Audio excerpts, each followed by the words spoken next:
She was 11 years old, and she smelled like smoke. Not cigarette smoke, burning trash smoke. The kind of smoke that gets into the fabric of your clothes and stays there for days. The kind of smoke that makes people on the subway slide one seat over without saying anything. That detail is going to matter, so hold on to it. The girl was standing on the sidewalk outside a bakery in the Upper East Side, at 9:30 on a Tuesday night in January, and the man who walked out of that bakery carrying a bag of artisan sourdough that cost $28, that man was Richard Middleton Clark. 53 years old, owner of 14 luxury car dealerships spread across the entire Northeast, estimated net worth of $220 million, and a reputation, the reputation, of being the most generous businessman in the state of New York. Magazine features. Philanthropy awards. A foundation with his name on it that handed out winter coats to the homeless every December. Galas where he gave speeches about empathy. Morning shows where he talked about giving back. A TED Talk. He had a TED Talk, called The Power of Showing Up, where he stood on that red circle and told a story about a homeless man he once met at a gas station who changed his perspective on life. 14 million views on that talk. 14 million. And it was exactly this man, this icon of public goodness, who heard the sentence that would change 2 lives forever. "Mister, I don't have anywhere to sleep tonight." He stopped. Looked down. And what he did, nobody expected. But before I tell you what happened on that sidewalk, I need to take you 7 months back. Because this story doesn't start on the Upper East Side. This story starts in a one-room apartment on the 4th floor of a building with no elevator in the South Bronx, with a woman named Gloria Hawkins trying to light a stove that had no gas. The gas had been cut 3 days earlier. Unpaid bill. $67. Gloria had the money. She had exactly $72 in her wallet, but if she paid the gas bill, she wouldn't have enough for Maya's school supplies. And Maya needed a new notebook. The old one was full, front and back, every page covered in her tiny handwriting. So Gloria chose the notebook over the gas. And she was trying to figure out how to heat up leftover rice with no flame when Maya walked in from school and said, "Mom, I can eat it cold, it's fine." She was 11. She was solving her mother's problems at 11. Gloria was 41 years old, but she looked 60. Not from neglect, from exhaustion. The kind of exhaustion that doesn't go away with a good night's sleep because there is no good night's sleep. She worked as a cleaning lady at 3 different places, mornings at a dental office in Midtown, where she scrubbed floors and wiped down chairs from 6 to 11, afternoons at a law firm in the financial district, where she cleaned bathrooms and vacuumed offices from 12:30 to 5, and 3 nights a week at a Japanese restaurant in Soho, where she washed dishes from 7 to midnight. She took the subway between all 3 jobs. That's almost 2 hours a day just in transit. Standing, because the seats were always taken. She slept an average of 4 hours a day. 4 hours. Sometimes 3. Sometimes she didn't sleep at all because she spent the night coughing. She had developed a chronic cough from the cleaning chemicals, but she never went to a doctor because a doctor costs money and money was for Maya. Everything was for Maya. And she did all of this, the 3 jobs, the 4 hours of sleep, the chronic cough, the cold rice, for one reason only, Maya. Maya was her daughter. The 11-year-old girl. The girl who smelled like smoke. And Maya was, how do I put this? Maya was one of those kids who are born with a kind of brightness that shouldn't exist in the middle of so much darkness. A brightness that feels almost unfair, like a mistake, like the universe accidentally dropped a diamond in a landfill. She read everything she could find. Cleaning product labels, grocery store flyers, old newspapers that the wind carried up the stairwell, the back of cereal boxes, pamphlets from the free clinic, the terms and conditions on the back of a bus ticket. Once, Gloria found her reading a phone book. Not looking for a number, reading it. "The names are interesting, Mom," she said. "You can tell where people come from by their last names." She was 8 when she said that.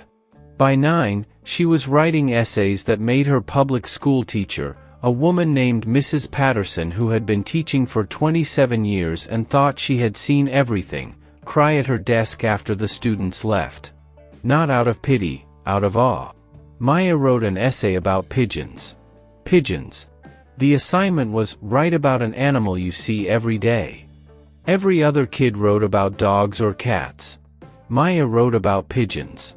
And she wrote about how pigeons are the only bird that chooses to live near humans, how they were once used to carry messages in wars, how they can find their way home from hundreds of miles away, and how nobody respects them anymore because they're everywhere. And then she wrote a line that made Mrs. Patterson put the paper down and stare at the wall. She wrote, "Maybe the reason nobody respects pigeons is the same reason nobody respects poor people. When there are too many of you, you become invisible." She was 9. 9 years old. Mrs. Patterson called Gloria that night. "Ma'am," she said, "I need you to understand something. Your daughter is not a normal student. Your daughter is special. I've been teaching for almost 3 decades and I have never read anything like what she writes. You need to do whatever it takes to keep her in school." Gloria cried on the phone. She already knew. She already knew Maya was special. She had known since Maya was 5 and asked her why the sky was blue, and Gloria said, "Because God painted it," and Maya said, "But Mom, paint fades. The sky never fades. So either God keeps repainting it or it's not paint." She knew. And that's why she worked herself to the bone. That's why she slept 4 hours. That's why she ate cold rice. Because she believed, with a faith that only a poor mother can have, a faith that is irrational and beautiful and heartbreaking all at once, that if she could keep Maya in school, if she could buy the notebooks and the pencils and the uniform, if she could just hold the line long enough, her daughter would have a shot. A shot she never had. But in June of that year, the apartment building caught fire. It wasn't an accident.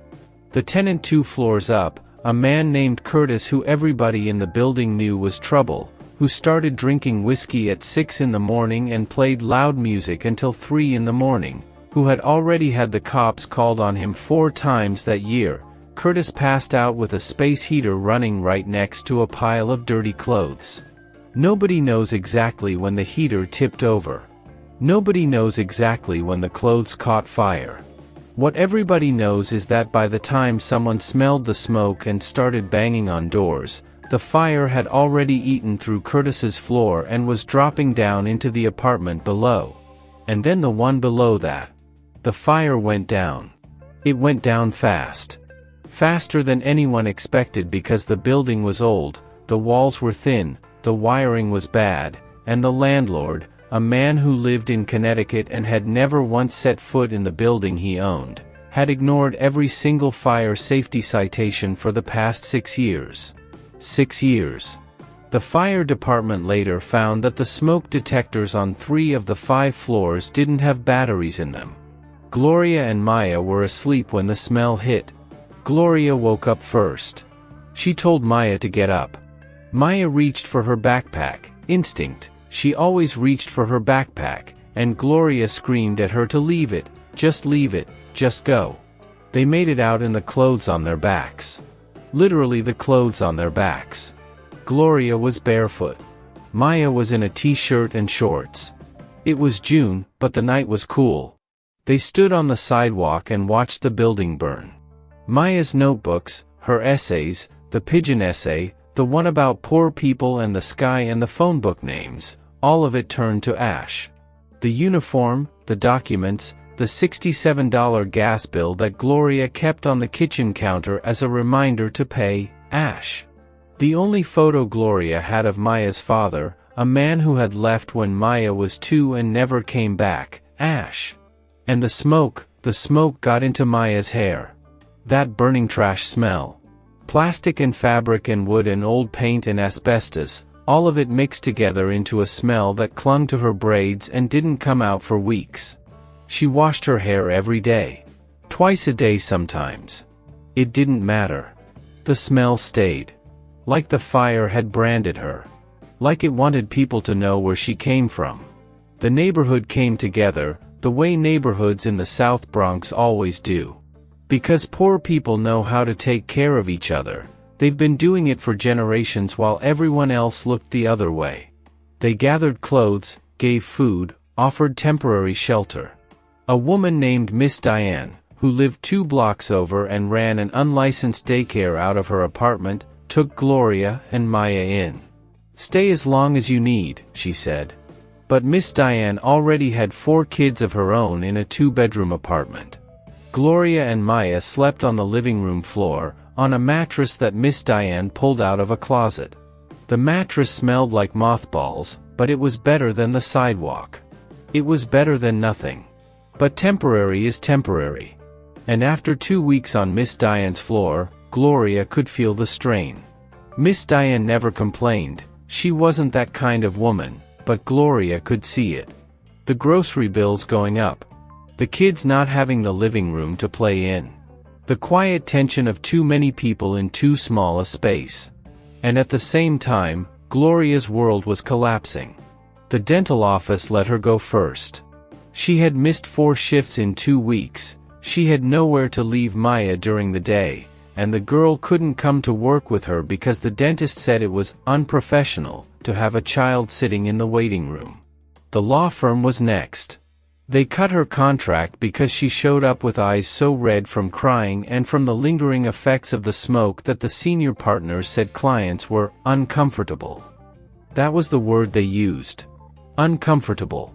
A woman who had lost everything she owned was making people in suits uncomfortable. All she had left was the Japanese restaurant. 3 nights a week. $870 a month. $870. For everything. Rent, except she had no rent because she had no apartment. Food. Subway fare. Maya's needs. Her own needs.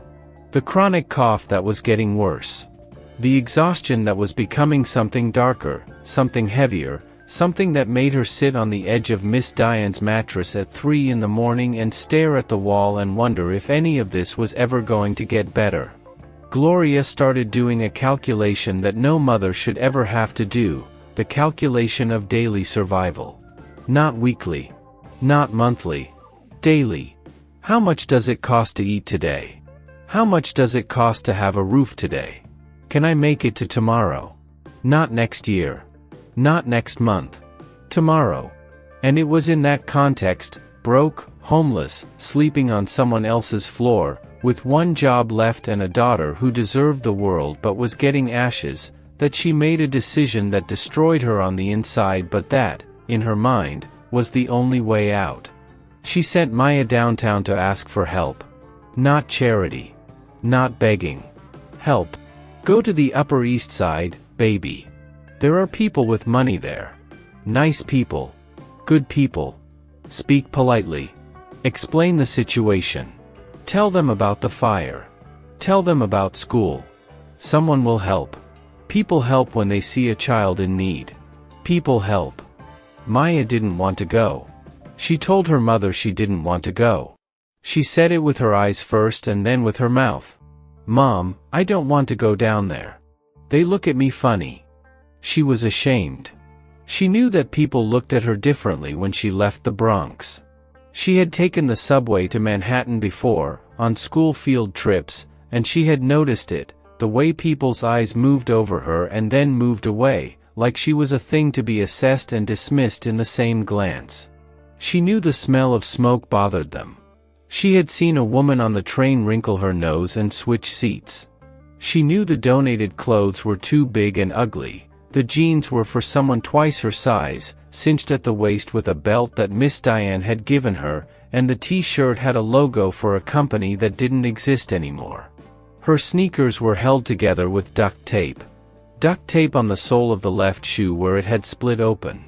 And she knew, at 11, she already knew, that when you show up somewhere looking like that, smelling like that, people don't see a person. They see a problem. And most people don't want problems. But her mother was asking.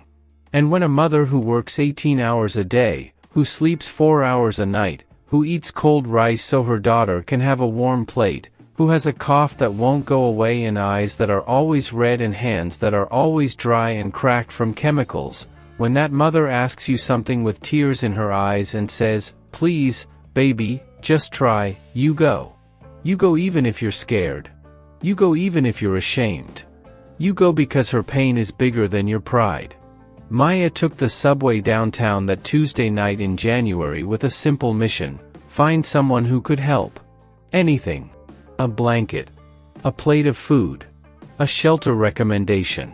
An address, a phone number, a name, anything that could move her mother 1 inch away from the edge she was standing on. She got off at the 77th Street station and walked east.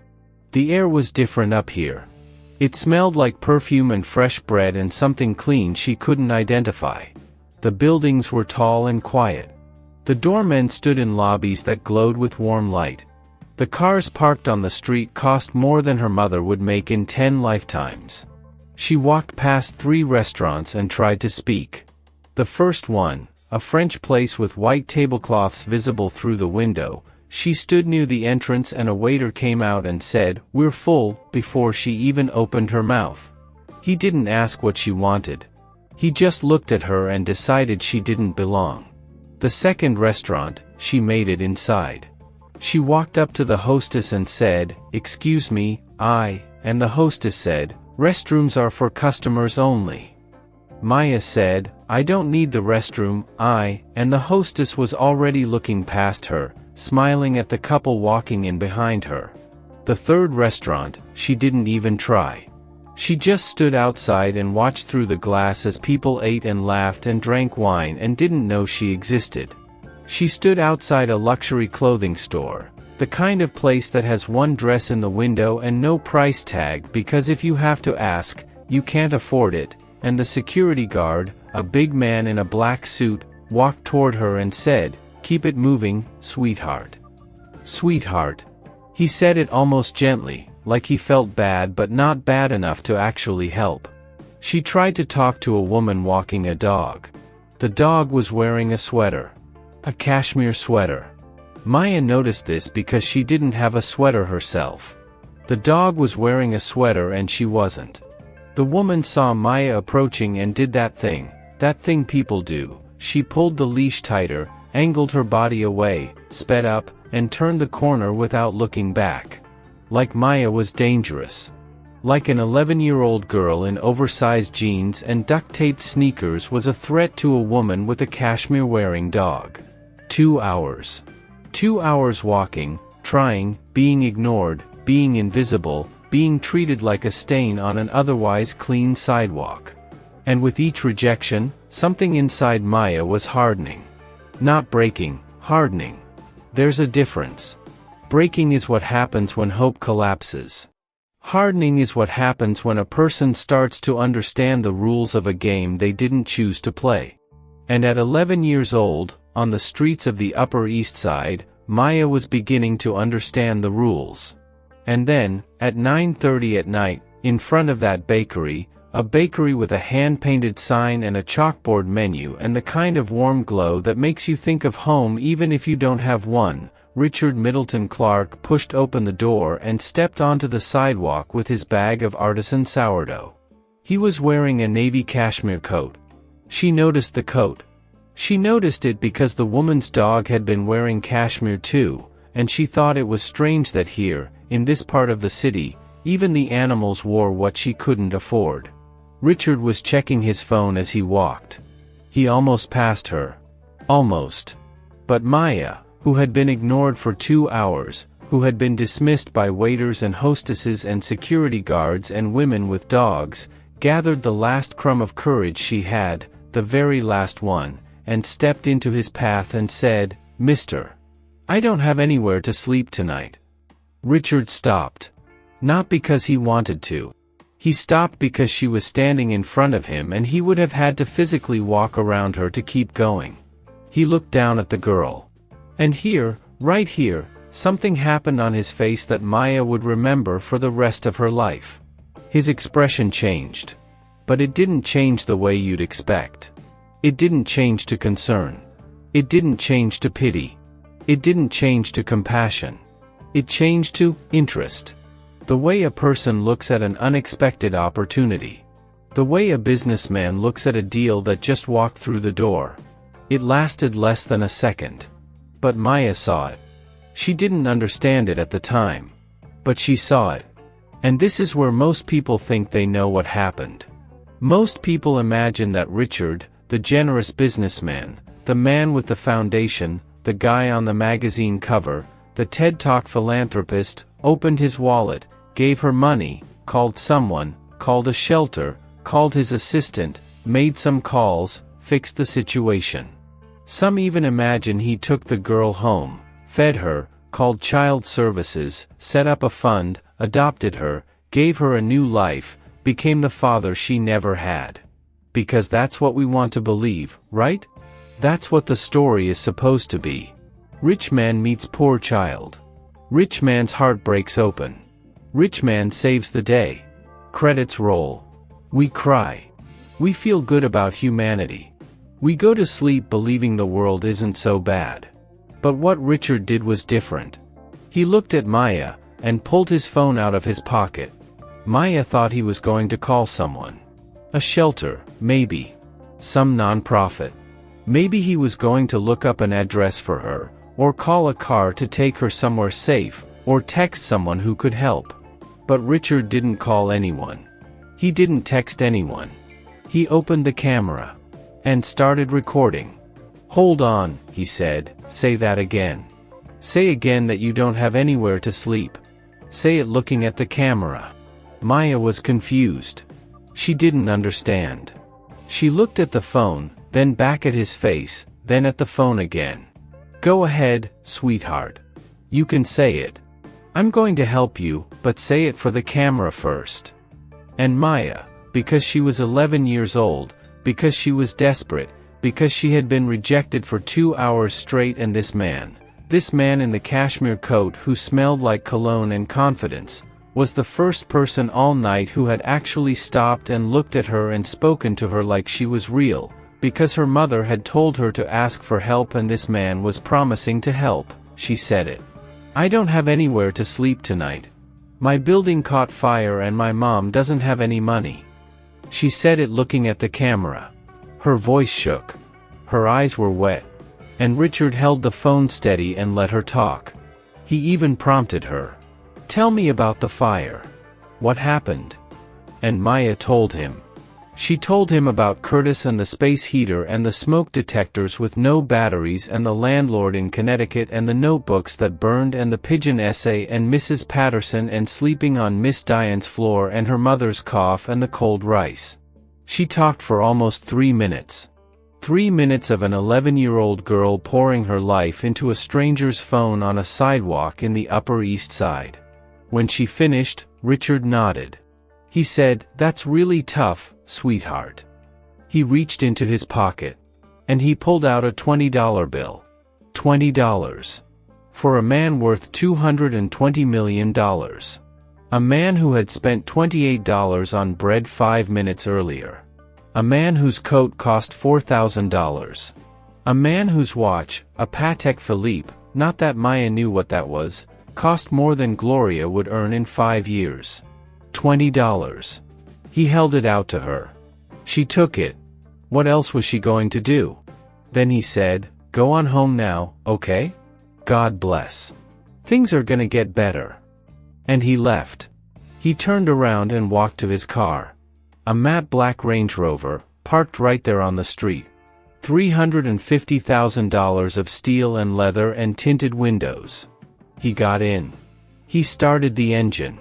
And he drove away. Maya stood on that sidewalk with $20 in her hand and a feeling she couldn't name.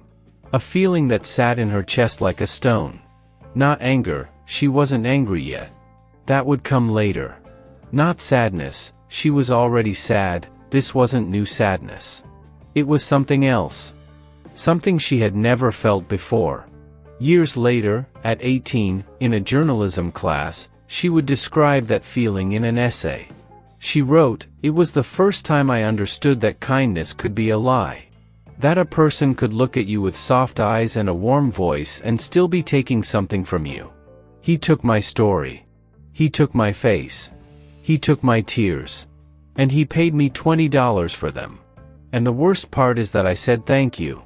That feeling, hold on to that one. Because it's coming back." Now, what Maya didn't know, what nobody knew that night, not Maya, not Gloria, not Miss Diane, not Mrs. Patterson, was what that video was for. But I'm going to tell you. Richard Middleton Clark had a social media profile with 1.4 million followers. 1.4 million people who woke up every morning and checked their phones to see if Richard had posted a new video. And the content on his profile was always the same, always, without exception, the same, videos of him helping poor people. High-production videos with emotional piano music underneath. Professional editing with slow-motion shots of tears rolling down faces. His face always front and center, always with that rehearsed expression of compassion, the slightly furrowed brow, the gentle nod, the hand on the shoulder.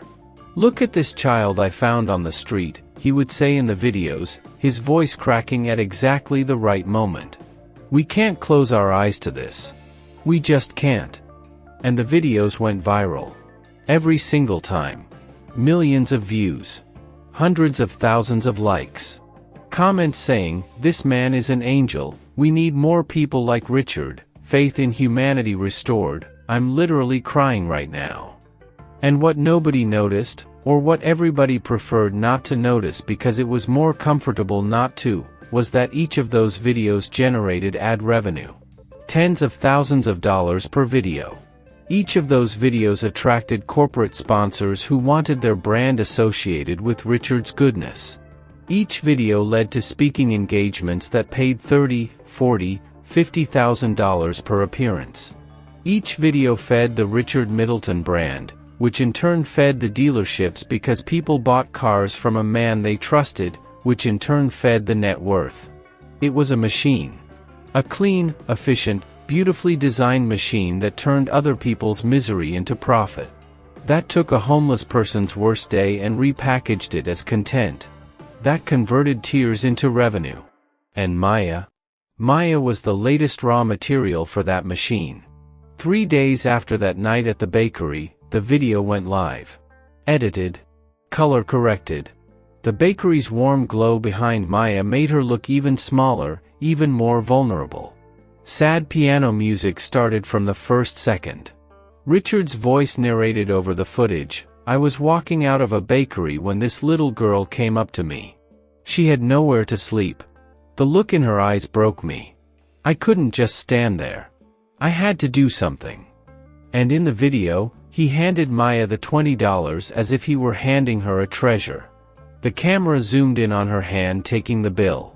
It zoomed in on her face. On the tear that rolled down her left cheek. And then it cut to Richard, looking into the camera, looking right at you, and saying, "If this video reaches even one person who decides to help someone today, then it was all worth it." The video got 15 million views in 1 week. 15 million. The comment section exploded. People tagged their friends. People cried. People shared it with captions like, "Everyone needs to see this," and "There are still good people in the world." And it earned Richard 3 new advertising contracts with major brands, an interview on a primetime television show where the host called him a beacon of hope in dark times, and an invitation to be the national ambassador for a campaign against homelessness backed by a consortium of Fortune 500 companies. A national campaign against homelessness. Fronted by a man who gave $20 to a homeless girl, filmed her crying, and drove away in a $350,000 car. And Maya? Maya went back to the Bronx with the $20. She gave it to Gloria. Gloria took the $20 and walked to the bodega on the corner and bought rice, dried beans, cooking oil, a can of tomato sauce, and a box of saltine crackers. She stood at the register and counted the change to make sure she had enough. She did, barely. $1.37 left over. She put the $1.37 in her pocket and walked back to Miss Diane's apartment and cooked rice and beans on Miss Diane's stove and fed Maya and felt, for the first time in her life, a gratitude that tasted like poison. Because she was grateful.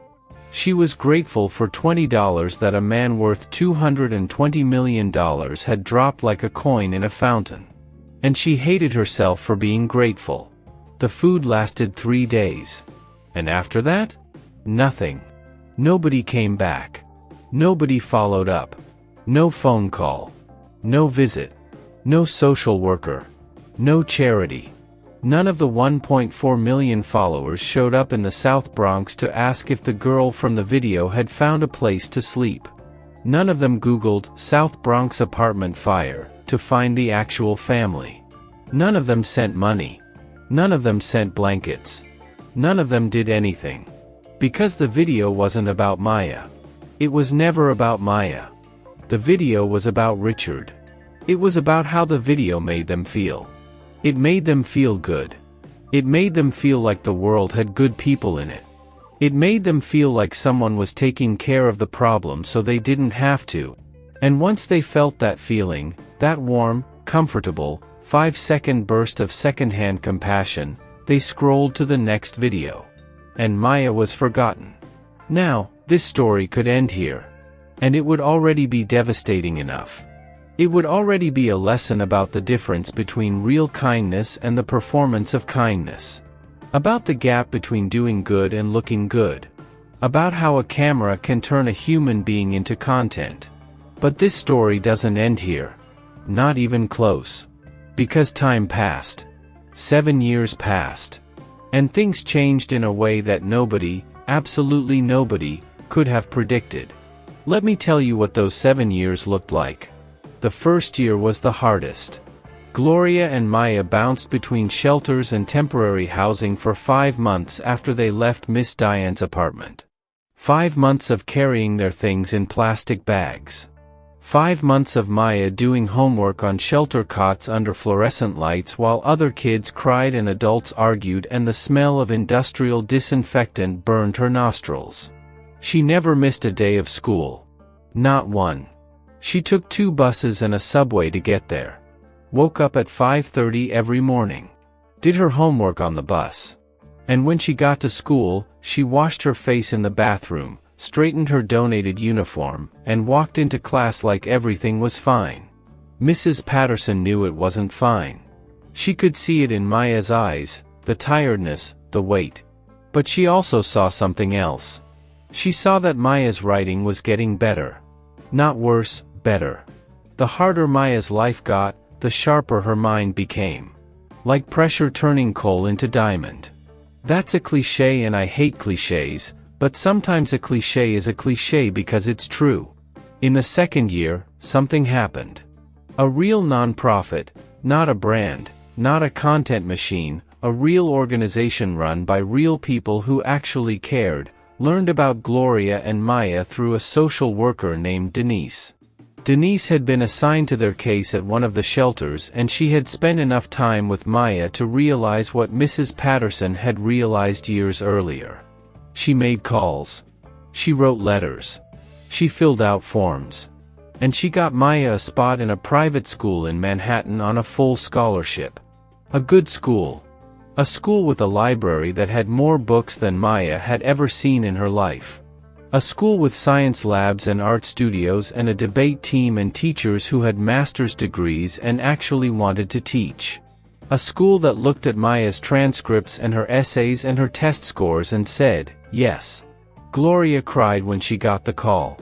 She cried so hard that Miss Diane, because Gloria had gone back to Miss Diane for help, because Miss Diane was always there, thought something terrible had happened. No, Gloria said, wiping her face. Something good happened. Something good finally happened. Maya started at the new school in September. And she was terrified. Not of the work, she knew she could do the work. She was terrified of the other kids. Kids who wore new clothes and carried expensive backpacks and talked about vacations in places Maya had only seen on television. Kids who had their own bedrooms and their own computers, and parents who came to school events in nice cars. She was terrified they would smell the smoke on her. Not literally, the smoke was long gone by then. But figuratively. She was terrified they would smell where she came from. And some of them did. There was a boy named Trent, there's always a boy named Trent, who asked Maya on her third day where she lived, and when she said the Bronx, he said, "Oh," in a way that communicated everything. That one syllable. Oh. Like she had told him she lived on the moon. Like the Bronx was a foreign country. Like she was a curiosity. But Maya did what Maya always did. She put her head down and she worked. She read everything the teachers assigned and then read more. She stayed after school in the library until they kicked her out. She asked questions that made the teachers pause and think. And within 6 months, she was top of her class. Not close to the top. Above Trent. Above everyone. And she won a citywide math Olympiad. And she won an essay contest sponsored by the New York Public Library. And she developed a specific passion that would change everything: investigative journalism. It started with a book. A teacher gave her a copy of All the President's Men, the story of Woodward and Bernstein and Watergate, and Maya read it in 2 days and then read it again. And something clicked. She understood, on a level that went deeper than intellect, that journalism was the art of making invisible things visible. Of finding the truth that powerful people wanted to hide. Of giving a voice to people who had been silenced. And she carried inside her, like an ember that never went out, the memory of that night outside the bakery. The camera in her face. The request to repeat her suffering. The $20. The cashmere coat. The matte black Range Rover driving away. She didn't talk about it. She never talked about it. Not to her teachers, not to her classmates, not even to Gloria. But it was there. Every day. Every single day. Like a splinter she couldn't reach. At 18, Maya graduated at the top of her class and got into Columbia University's journalism program. On a full scholarship. The day she got the acceptance letter, she took the subway to Brooklyn. Gloria had by then found steady work as a building superintendent there, and showed her mother the letter. Gloria held it with both hands, like it was made of glass, and read it 3 times. Then she looked at Maya and said, "Your father missed out on the best thing he ever made." It was the only time she ever mentioned Maya's father. And it was enough. In her second semester at Columbia, in a class on media ethics, the professor, a former investigative reporter who had spent 15 years at the Washington Post, asked students to choose a real case of media manipulation to analyze. Most students picked political campaigns. Fake news. Deepfakes. Maya raised her hand and said, "I want to investigate poverty content creators who exploit vulnerable people for views." The professor said, "Do you have a specific subject in mind?" And Maya said, "Richard Middleton Clark." She didn't say it as a victim. She said it as a hunter. She started digging. Quietly. Methodically. The way Woodward and Bernstein taught her. And what she found was much bigger than she expected. Much bigger than anyone expected.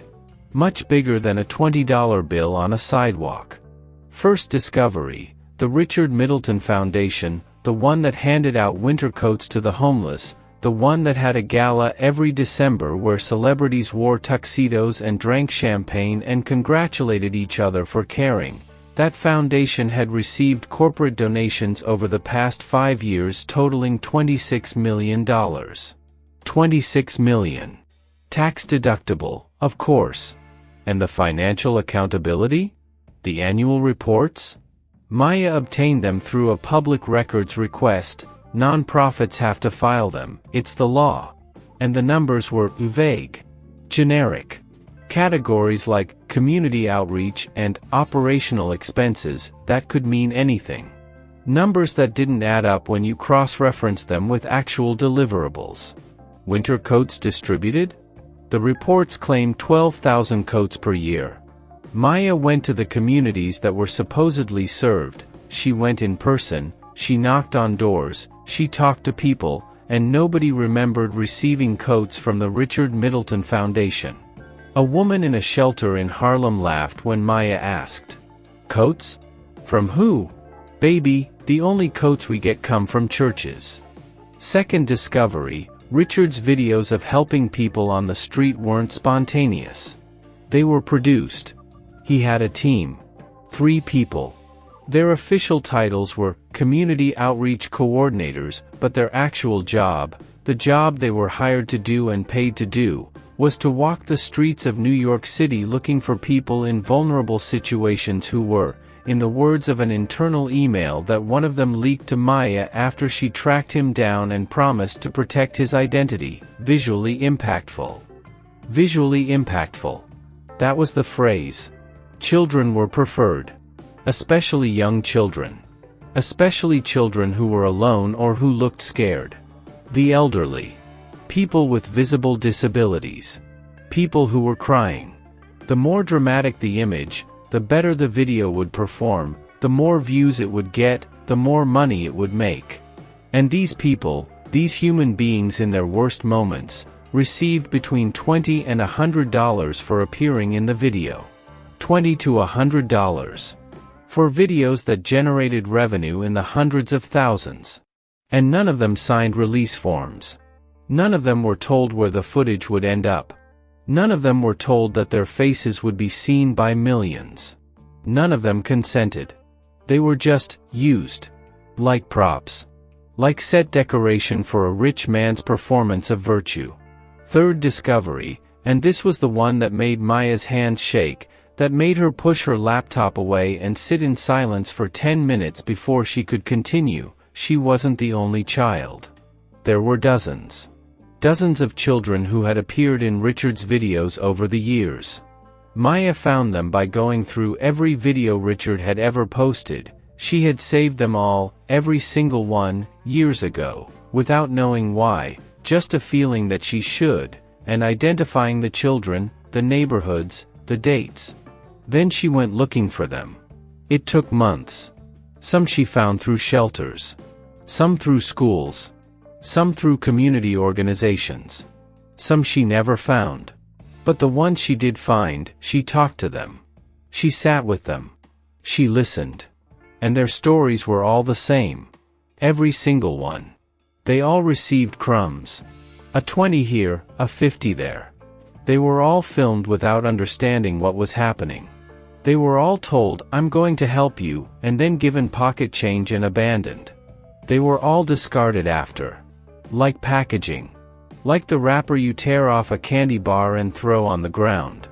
A girl named Destiny, who was 13 when Richard filmed her, told Maya something that kept Maya awake for 3 nights straight.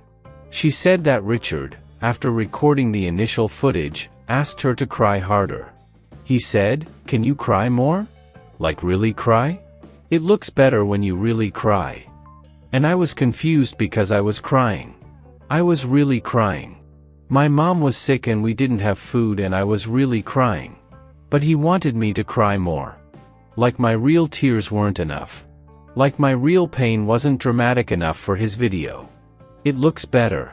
A child's real tears weren't good enough. They needed to look better for the performance.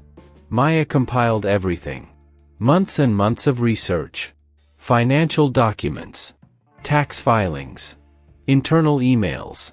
Interview transcripts. Deposition quality testimony from former foundation employees who left because they couldn't stomach it anymore and who agreed to speak on the record, with their names, because they wanted the truth to come out. 412 hours of work. She counted. And she turned it all into a 40-page investigative report that she published on the Columbia Journalism School's website, with the blessing and editorial support of her professor. A report titled, "The Tears Factory: How Richard Middleton Turned Poverty into a Product." The report went live at 7 in the morning on a Thursday. By noon, it had been shared 8,000 times. By 3 in the afternoon, 16,000. By 6 in the evening, 32,000. By Friday morning, The New York Times reached out to Maya requesting permission to cover the story. By Saturday, CNN called. By Sunday, the state attorney general's office announced a preliminary investigation into the financial practices of the Richard Middleton Foundation. The internet doesn't sleep. And it doesn't forgive. And it especially doesn't forgive people who pretended to be saints. Richard? Richard did what people like Richard always do when they're exposed. He tried to destroy the person who exposed him. He hired a crisis management firm. He hired 3 lawyers. He sent Maya a cease and desist letter threatening a $20 million defamation lawsuit. He called Maya, publicly, on camera, a resentful girl who's looking for fame by tearing down a man who actually helps people. He posted a video, always videos, that's all he knew how to do, with red eyes and a trembling voice, sitting in what looked like a modest office but was actually a room in his Hamptons house carefully staged to look humble, saying he was the target of a vicious smear campaign orchestrated by people who don't want charity to exist in this country. And his followers, that 1.4 million, which had grown to 2.6 million because the scandal was making him more famous, split. Many believed him. Many attacked Maya. She received threats. Hundreds of them. Messages saying she was ungrateful. That she should have stayed quiet. That Richard gave her $20 when nobody else gave her anything. That she was biting the hand that fed her. One message said, "He helped you and this is how you repay him? You're disgusting." Another said, "At least he did something. At least he did something." That phrase deserves a long pause. Because that phrase is the shield. That's the favorite phrase of every person who exploits misery and gets caught. At least I did something. As if doing a tiny bit of good as a front for making a massive amount of money were better than doing nothing at all. As if the gesture erased the intention. As if $20 canceled out 26 million. As if the camera didn't exist. At least he did something. You know who does something? Gloria does something. Gloria works 3 jobs and sleeps 4 hours and eats cold rice. Miss Diane does something. Miss Diane opens her apartment to a woman and a child with no questions asked. Mrs. Patterson does something. Mrs. Patterson calls a mother she's never met and says, "Your daughter is extraordinary, don't give up." Denise the social worker does something. Denise makes calls and writes letters and fights the system to get one kid one scholarship. Those people do something. And none of them, not one, ever had a camera running while they did it. But Maya didn't back down. She couldn't. Because she had learned something that night outside the bakery, at 11 years old, when a rich man pointed a camera at her face and asked her to repeat her misery for an audience. She learned that shame is a tool of control. Shame is what powerful people use to keep powerless people quiet. And she refused, absolutely refused, to feel shame for telling the truth. The Attorney General's investigation moved forward. Subpoenas were issued. Financial records were seized. Auditors went through the foundation's books line by line. And what the prosecutors found was worse, significantly worse, than even Maya's report had suggested.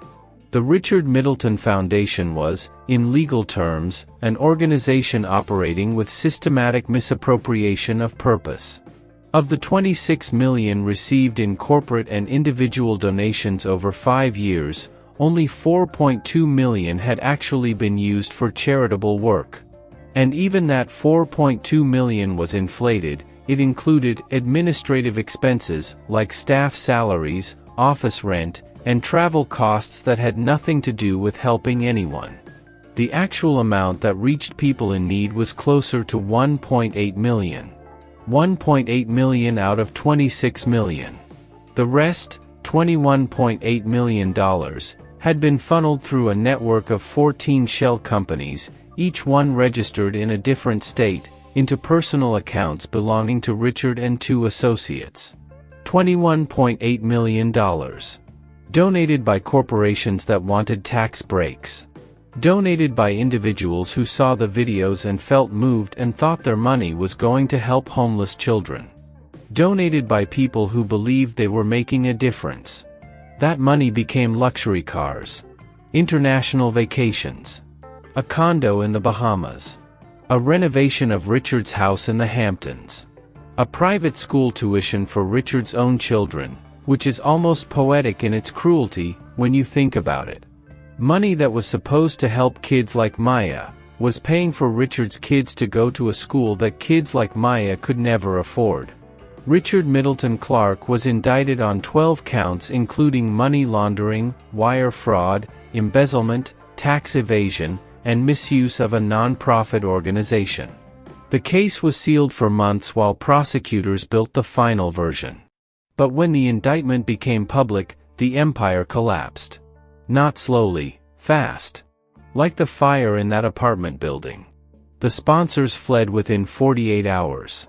The dealerships lost so many customers that 3 of them closed within 6 months.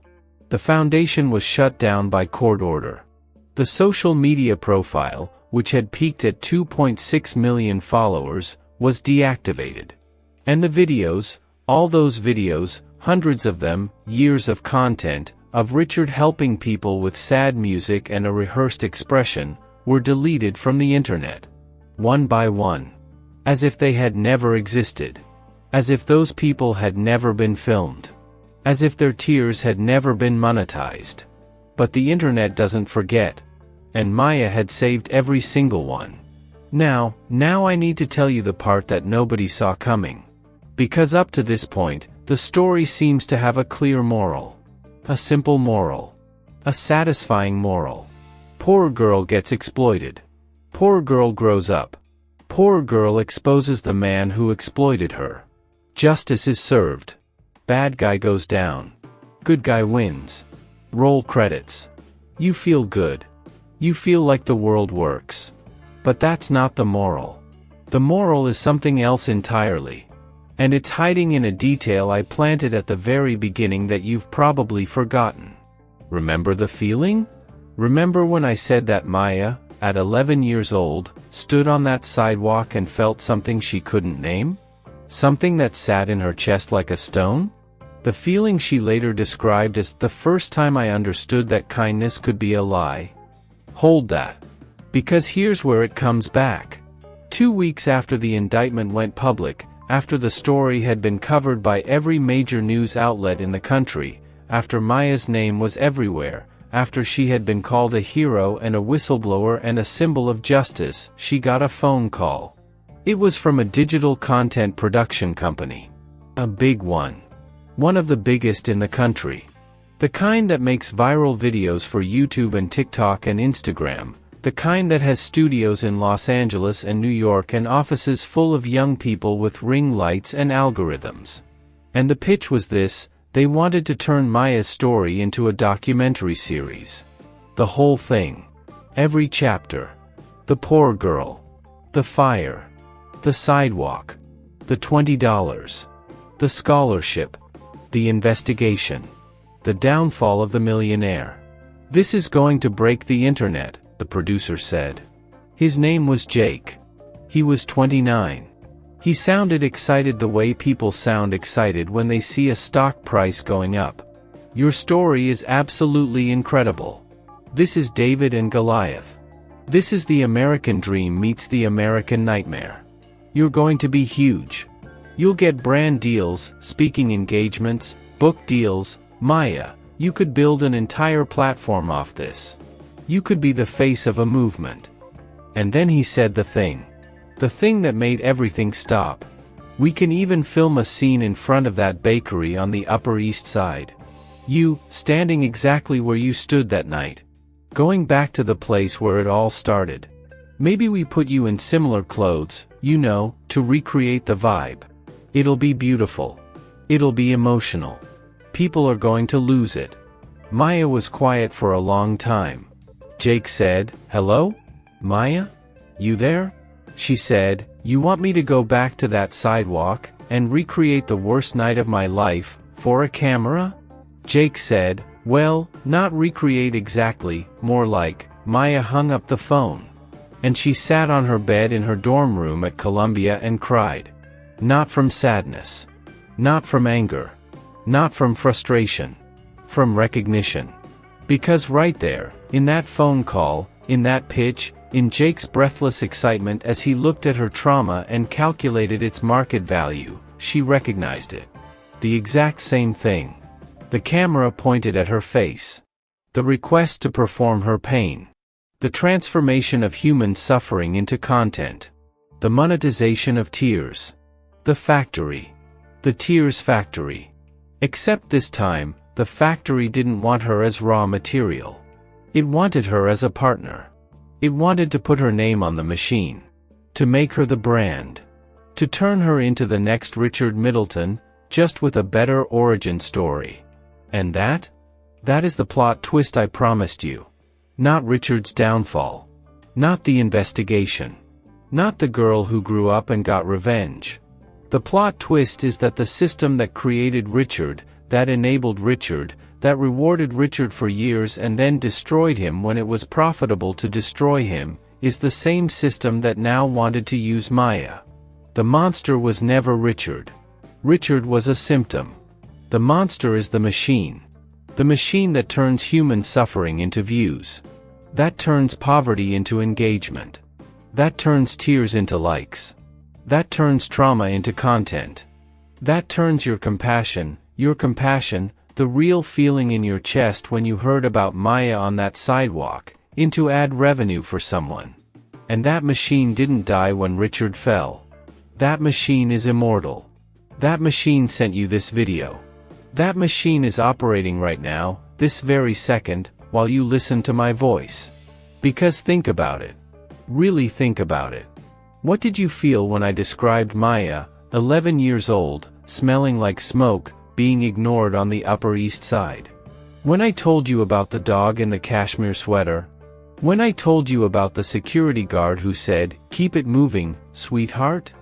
When I told you about Gloria eating cold rice? You felt something. I know you did. Compassion. Anger. Outrage. Maybe your eyes got wet. Maybe your jaw tightened. Maybe you whispered, "That's messed up," under your breath. Now ask yourself, what did you do with that feeling? Did you pause and think, I should help someone today? Not tomorrow. Today. I should find a real person in my real life who needs real help and actually do something? Or did you think, what an incredible story. I need to send this to someone? Because if you thought about sharing, you entered the machine. You became the fuel. Your emotion, real, genuine, beautiful emotion, became engagement metrics for a platform. Became data for an algorithm. Became the reason this video gets recommended to the next person, who will feel what you felt, and share it too, and the cycle continues, and the machine keeps running, and nobody actually goes to the South Bronx and knocks on a door and says, "How can I help?" Maya knew this. That's why she cried when she got that call from Jake. Because she realized something that most people never realize, something that is so uncomfortable it makes you want to stop listening. The machine doesn't care about sides. It doesn't care if the story is about exploitation or justice. About the villain or the hero. About the fall or the rise. It doesn't care if the content makes you angry or happy or sad or inspired. It just wants you to feel. It wants the emotion. It wants the click. It wants the share. It wants your time, your attention, your tears. And it will convert all of it, every drop of your genuine human emotion, into money. And it doesn't care whose face is on the thumbnail. Richard understood this before almost anyone else, and he used it to build a fortune. Jake the producer understood this and tried to recruit Maya. And I'm doing it right now. Right now. I'm using this machine, telling you this story, constructing these sentences to hit you in exactly the right emotional places at exactly the right times, keeping you here, holding your attention for over an hour with the suffering of an 11-year-old girl and her mother. I'm doing what Richard did. Just with better intentions. Maybe. Probably. I think. But does that matter? Does intention matter when the machine is the same? The difference, and this is the part one need you to hear, the part that makes all of this worth something, the part that separates this from just another piece of content, the difference is in what you do after. After the feeling fades. After the video ends. After you close this app and put your phone down and go back to your life. Maya turned down Jake's offer. She turned down the documentary.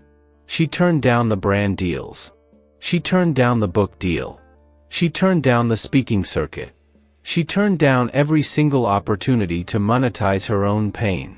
And she made a choice that is so simple, so quiet, so aggressively unremarkable that it barely makes a story at all. She kept working. She graduated from Columbia. Got a job at a small newspaper in the Bronx. The kind of paper that nobody's ever heard of, that doesn't go viral, that doesn't win Pulitzers, that just covers a community. She covered public education. She went to schools and sat in classrooms and talked to teachers and documented the conditions, the overcrowding, the underfunding, the broken heaters, the missing supplies, and she wrote articles that maybe 3,000 people read. She held local school board meetings accountable. She showed up at city council hearings. She asked uncomfortable questions. No camera in a child's face. No sad music. No 15 million views. Just work. Quiet, invisible, unglamorous work that mattered to the people it mattered to and was invisible to everyone else.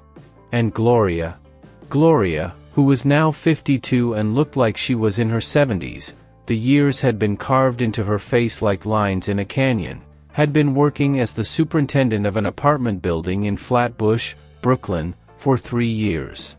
She made minimum wage plus $350 a month for the superintendent duties. And for the first time in her life, the first time in 52 years, she had a room.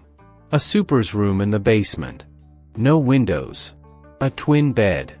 A nightstand Gloria bought at a thrift store for $8.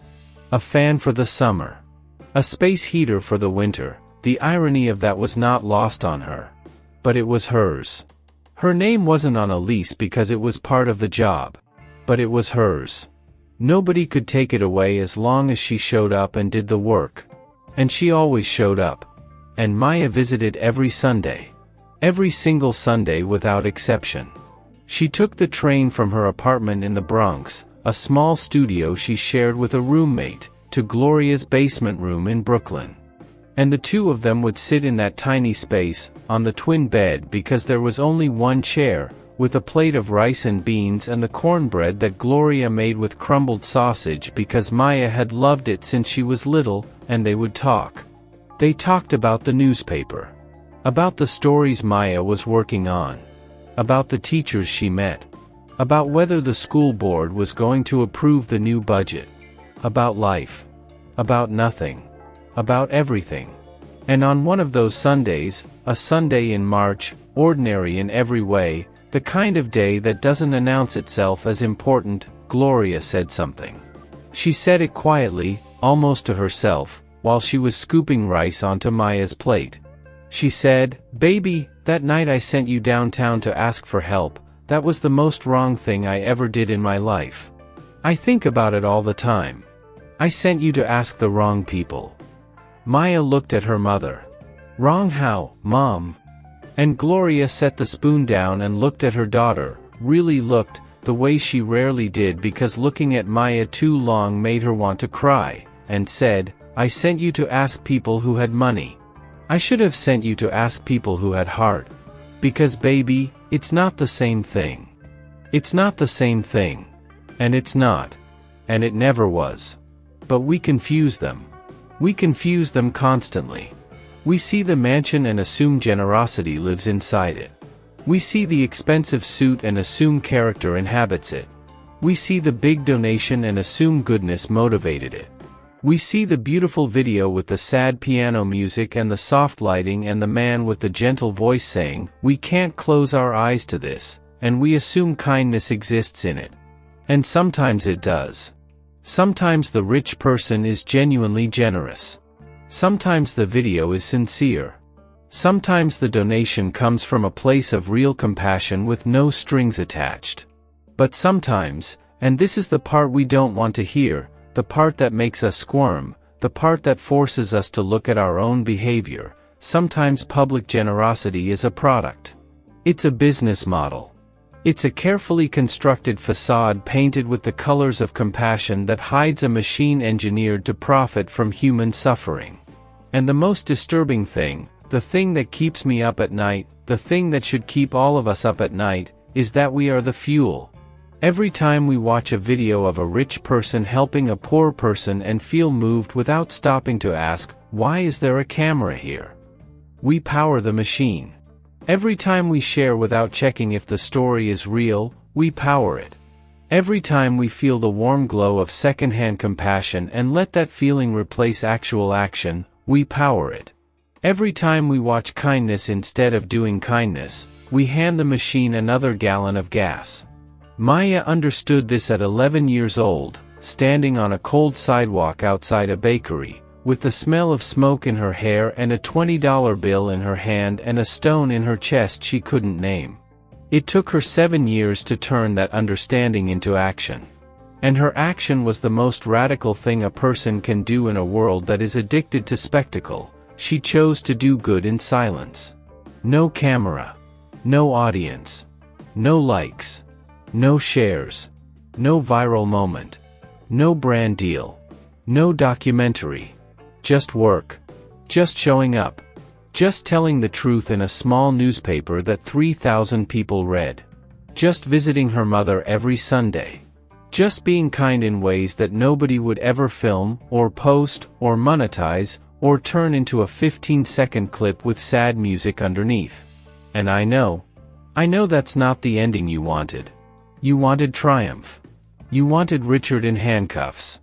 You wanted Maya on a stage, vindicated, celebrated, famous. You wanted the catharsis. The justice. The movie moment. You wanted me to say, believe in justice, or, the wicked are always punished, or, good always wins. But the truth that stings, the truth that makes you uncomfortable, the truth that most people would rather scroll past, is that there are no good guys and bad guys in this story. Not really. There are people trapped inside a system. A system that rewards the performance of kindness and ignores the real thing. A system that makes Richard Middleton a hero for handing $20 to a child on camera, and makes Gloria Hawkins invisible for sacrificing everything she had for that same child with no camera in sight. Richard wasn't a monster. Richard was a smart man who understood the rules of the game better than anyone and played them perfectly. And the system rewarded him. And the public cheered. And the sponsors wrote checks. And everyone benefited. Everyone, except Maya. Except Gloria. Except Destiny. Except the dozens of other children who were filmed at their lowest and discarded at the cut. So I'm not going to tell you to believe in justice. I'm going to tell you what Gloria Hawkins said, sitting on a twin bed in a basement room with no windows, eating rice and beans and cornbread with sausage, on an ordinary Sunday afternoon in March. It's not the same thing. Having money and having heart, it's not the same thing. Having followers and having character, it's not the same thing. Having a platform and having purpose, it's not the same thing. Watching kindness and practicing kindness, it is not the same thing. And the question I want to leave you with, the question that Maya spent 7 years answering and that might take the rest of her life, and might take the rest of yours, is the simplest question in the world. When was the last time you did something good? And nobody knew? No post. No story. No caption. No humble brag at dinner. No, oh I did this thing today, dropped casually into conversation. When was the last time you helped another human being, and the only two people on earth who knew about it were you, and them? If you can't remember, that's okay. Most people can't. Because the machine, the same machine that made Richard rich, the same machine that wanted to recruit Maya, the same machine that delivered this story to your screen, that machine has spent years training us to believe one thing, that kindness nobody sees, doesn't count. That if you didn't post it, it didn't happen. That if there's no proof, there's no point. But it counts. It counts more than any video with 15 million views. It counts more than any foundation with a gala and a fancy name and a fraudulent balance sheet. It counts more than any $20 bill handed to a crying child in front of a camera by a man in a $4,000 coat. The kindness that nobody sees is the only kind that's real. Maya knows this. Gloria knows this. And now you know it too. The question is what you're going to do about it. Not tomorrow. Not next week. Today. Right now. After you close this screen. That's the only part of this story that hasn't been written yet. And that part is yours.